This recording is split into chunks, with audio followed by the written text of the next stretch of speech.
દાંત ઉદાહરણ તરીકે કે સમજો કે મેં મારી મમ્મીને જઈ કીધું કે મમ્મી હમણાં સીડીઓ ચડતા ચડતા એક પગથિયું રહી ગયું તો પડતા પડતા રહી ગયું છું, બચી ગયું છું. તો મમ્મી કે ધ્યાન રાખતો હોય તો ખબર નહીં પડતી, હવે છે ને રાત્રે સીડીઓ ચડવાનું બંધ કરી દઈએ. ના સીડીઓ ઉતારવાની જ નહીં, કૂદીને જ જવાનું. હમણાં પડી ગયું હોત તો માથું બધું રંગાઈ ગયું હોત તો લોહી નીકળી ગયું હોત તો ખબર નહીં પડતી.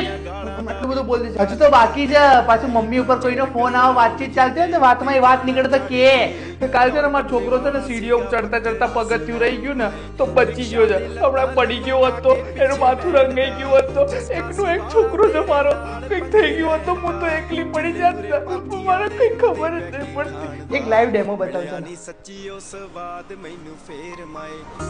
મમ્મી કાલે સીડીઓ ચડતા ચડતા પગથિયું એક રહી ગયું તો બચી ગયો છું.